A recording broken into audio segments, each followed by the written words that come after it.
So I've known about this ravine system for a little while, a few years.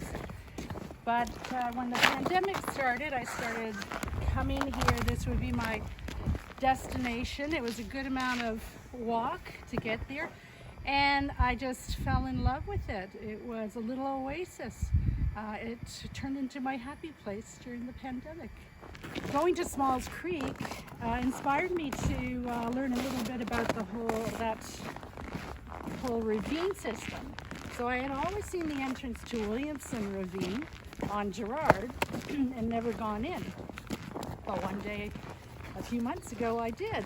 And I can't believe that that was there and I never explored it. It's absolutely fabulous. When I was there that day, there was a whole bunch of kids there just playing, and it was a beautiful space.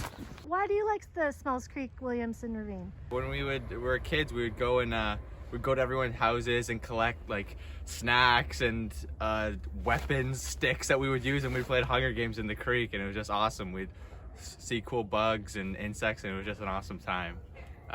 We had so much fun in that creek. It spanned maybe 5 years from when like grade 6 all the way up into starting high school. And so you have those like fond memories? Yeah, all of our friends. It was a place to gather and hang out. So we're at the corner of East Lynn Avenue and the Danforth. And then if you can see this beautiful painting on the hydro box of what East Lynn Park used to look like in 1923 and the water that ran through this area. And then if you turn this way, you can see the path, and you can see how the slope stretches down and connects up to the Merrill Bridge Road. So I'm going to do a circle and just show you what it's like to be standing where this road, Merrill Bridge Road, is. And there's an dead-end street here. You can see the sign Merrill Bridge Park, technically on East Lynn Avenue. People playing at the dog park. Here comes the train. So you see how close it is already. And the idea is to expand the 4th track, which will stretch into the ravine, which is the system that we're looking at now. Now we're standing at the top, midway down the first staircase. And you can see the extent of the wetland community that stretches deep into where the creek is only daylighted in this section. Cities around the world are working hard to daylight their creeks. We need to protect these spaces. You hear them? They're corvids, just like the ravens I saw recently up at Monarch Park.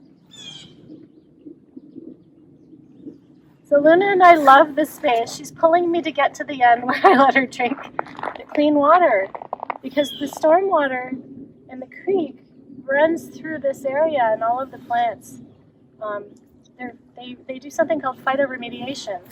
They filter and clean out the pollutants of the storm water and they cool it. So when the water comes through at the other end, it's very clear, very clean. So I only let her drink at that end. But this place is so special for so many families, not just creatures, all of us. But my husband and I would come down. Jared would bring the kids and look for frogs when they were very little, babies in knapsacks.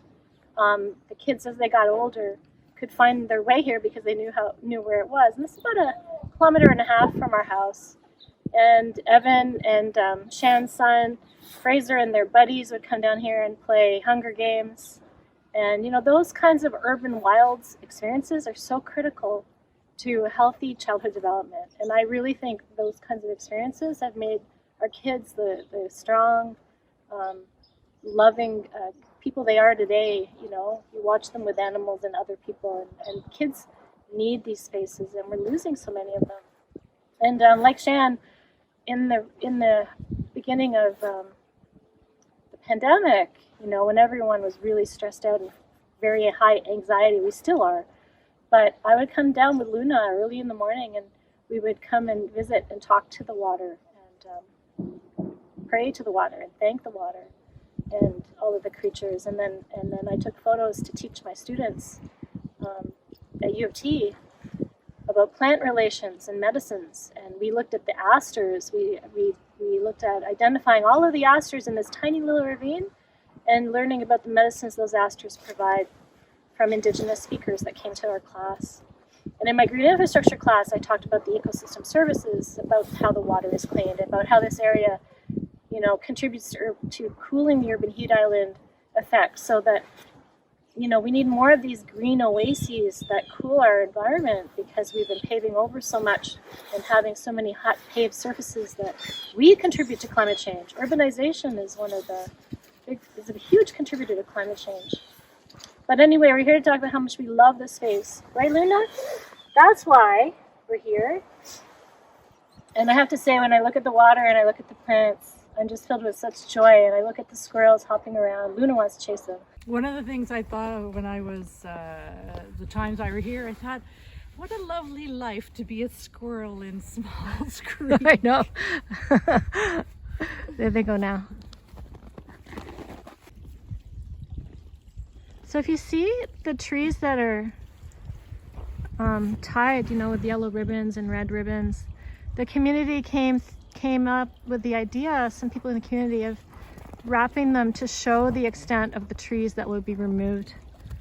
This is the natural trail that we're on right now, and there's hazard trees that need to be removed. Another big issue with the ravines across the city of Toronto is the Urban Forestry Department needs more budget to be, you know, maintaining and being stewards of these spaces.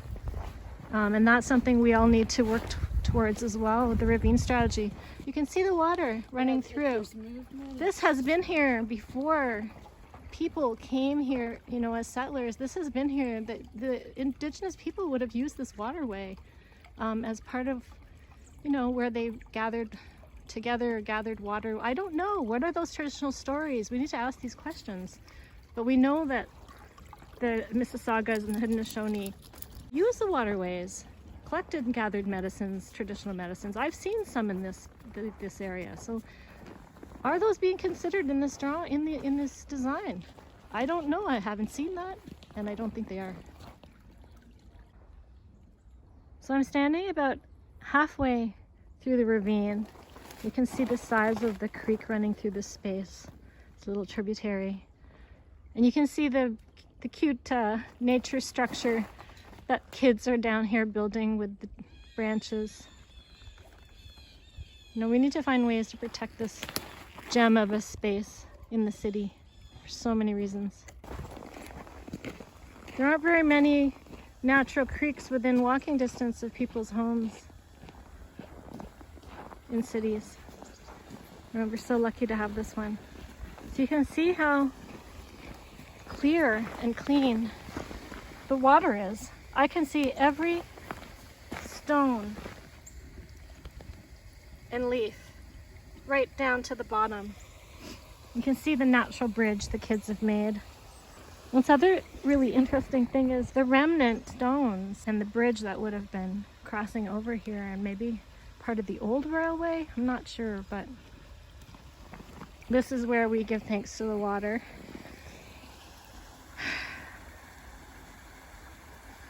There's a blue jay.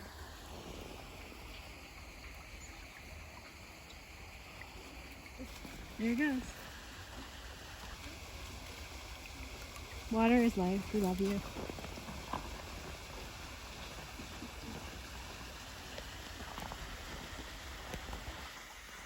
We can do better, Shan, right? The ravine deserves that we all work as hard as we can to protect this space and to do a design together that really leaves it, you know, in a better shape for future generations. What do you think, Luna?